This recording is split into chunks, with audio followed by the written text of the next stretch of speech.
Hello everyone, welcome back to my channel. ఇవాళ నీకు egg మునక్కాడస్ కాంబినేషన్లో ఒక కర్రీ చూపిస్తున్నాను. ముందుగా దీనికి కావాల్సింది చూసుకుందాం. ఫస్ట్ స్టవ్ వెలిగించి ఒక ప్యాన్ పెట్టాను. కడాయి పెట్టేసుకొని నేను ఒక త్రీ స్పూన్స్ ఆయిల్ వేసుకుంటున్నాను. ఆయిల్ లైట్గా హీట్ అవ్వాలండి. కొంచెం హీట్ అయిన తర్వాత సన్నగా తరుక్కున్నటువంటి ఆనియన్స్ ఉంటాయి కదా, ఆనియన్స్ని వేస్తున్నాను.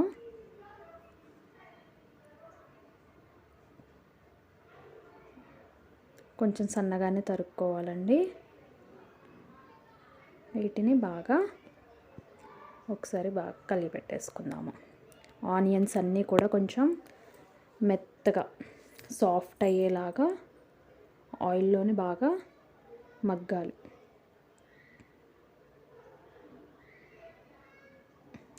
కలిపెట్టుకుంటూ ఉండాలండి. నేను కొంచెం సాల్ట్ కూడా వేస్తున్నాను, ఎందుకంటే ఆనియన్స్ తొందరగా సాఫ్ట్గా అయిపోతాయి అన్నమాట. సాల్ట్ వల్ల కొంచెం ఆనియన్స్లో ఉన్న వాటర్ అంతా కూడా రిలీజ్ అయ్యి తొందరగా సాఫ్ట్ అవుతుంది. నేను ఇప్పుడు ఒక మూత పెట్టేసుకుంటున్నాను. సిమ్లో పెట్టుకుంటున్నానండి. సిమ్లోనే మగ్గించుకోవాలి దీన్ని.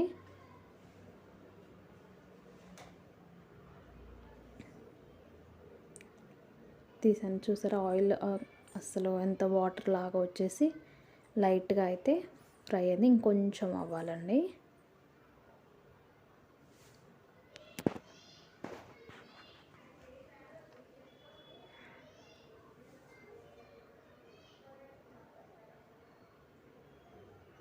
బాగా కలిపి పెట్టుకొని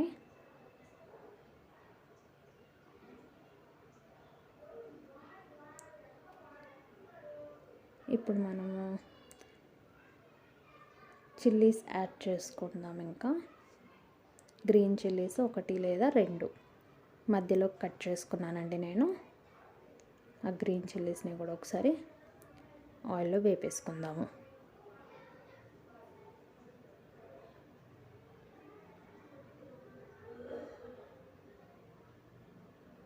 ఈ ప్రాసెస్ అంతా కూడా మీడియం ఫ్లేమ్లోనే చేస్తున్నానండి నేను.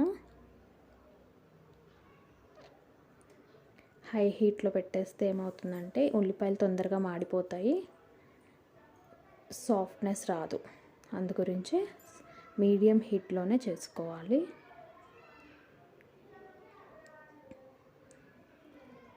ఇవి కొంచెం వేగుతున్నాయి కదా, ఇప్పుడు కొంచెం పసుపు కలుపుకుందాం మనము. పసుపు కూడా బాగా కలిపెట్టేసుకొని ఇప్పుడు కరివేపాకు పైనుంచి కొంచెం కరివేపాకు వేసుకుందాము.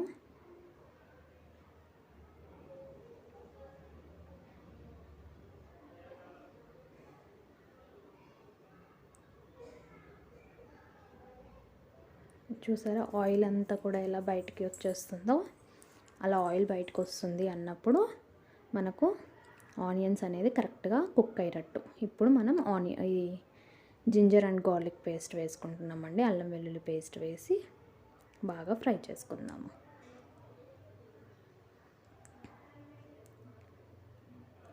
ఇప్పుడు మనము మునక్కాయ ముక్కలు ఉన్నాయి కదా, మునక్కాయ వేసుకొని అవి కూడా ఒకసారి బాగా కలిపెట్టేసుకొని మునక్కాయలు సాఫ్ట్ అయ్యేంత వరకు మగ్గిచ్చేసుకోవాలి. ఒక మూత పెట్టేసుకొని మగ్గించుకుందామండి. సిమ్లోనే పెట్టుకుందాము. నేను ఒక మూత పెడుతున్నాను. ఇప్పుడు మూత పెట్టేసుకొని సిమ్లో పెట్టుకొని అల్లం వెల్లుల్లి పేస్ట్ వేసాం కదా, లైట్గా అడుగులో మాడుతుందండి, అందుకే సిమ్లో పెట్టుకోవాలి. మూత తీసి చూడని, ఇదిగోండి చూసారు కదా, ఇలా కొంచెం సాఫ్ట్ అయితే అయి ఉంటాయండి మునక్కాయలు. ఇప్పుడు మనము టొమాటోస్ని పేస్ట్ చేసుకున్నానండి నేను. ఆ పేస్ట్ చేసుకున్న టమాటోస్ పేస్ట్ని ఇప్పుడు యాడ్ చేసేస్తున్నాను. ఆ టమాటోస్ కూడా బాగా ఆయిల్లోనే మగ్గాలి. ఆ పచ్చి వాసన అంతా పోయి మంచిగా కుక్ అవ్వాలి.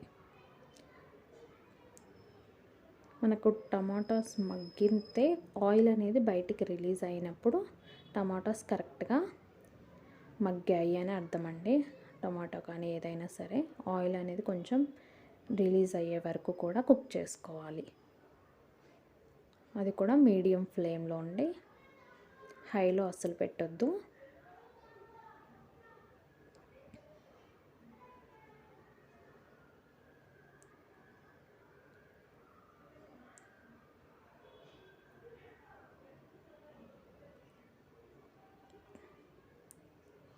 కలిపి పెట్టుకుంటూ ఉండాలి. అప్పుడప్పుడు అడుగు మాడకుండా చూసుకుంటూ ఉండాలి.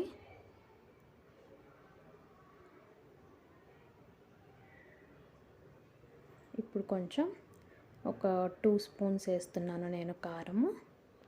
ఆల్రెడీ కొంచెం గ్రీన్ చిల్లీ వేసాం కదా, ఒక 2 స్పూన్స్ కారం వేసుకుంటున్నాను. మన టేస్ట్ని బట్టండి. కొంచెం కారం తినేవాళ్ళు ఎక్కువ వేసుకోవచ్చు, తక్కువ తినేవాళ్ళు కొంచెం తగ్గించుకోవచ్చు. వేసిన తర్వాత కారం కూడా బాగా కలబెట్టేసుకుందాము ఒకసారి.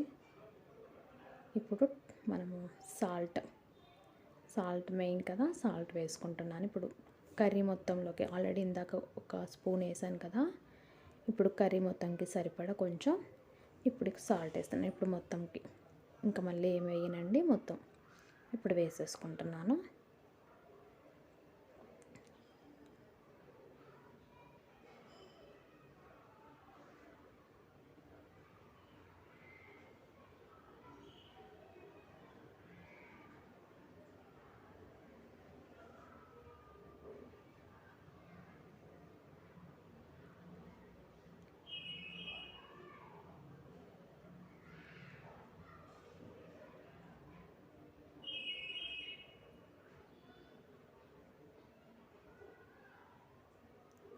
చూసారు కదా, సైడ్స్కి కొంచెం ఆయిల్ అనేది సైడ్కి లైట్గా రిలీజ్ చేస్తుంది.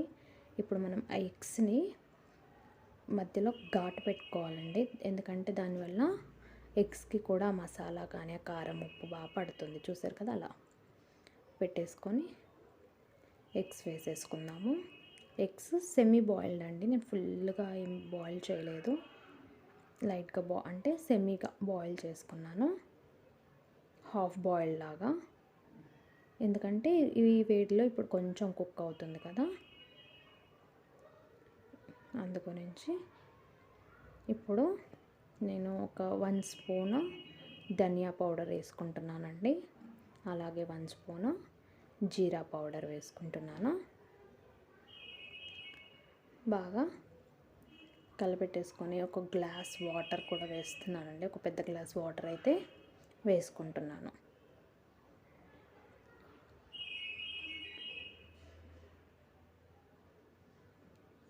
ఒక 3 to 4 మినిట్స్ వరకు బాగా, అంటే అది ఆ గ్రేవీ అంతా కూడా థిక్నెస్ చిక్కగా అయ్యేంత వరకు ఇది ఉడికించుకోవాలండి. ఒక మూత పెట్టేసుకొని కుక్ చేసుకుందాము.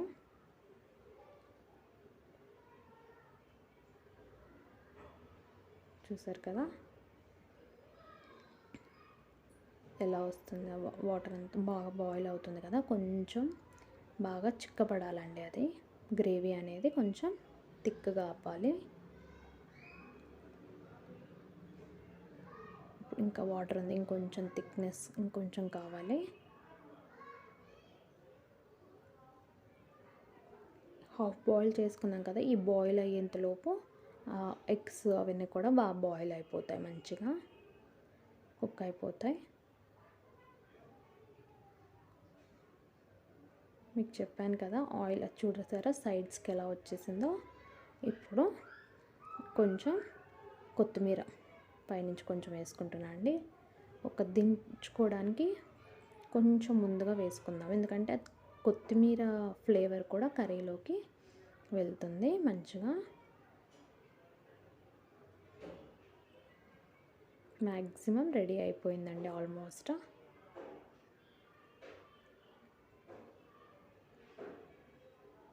చూసారు కదా,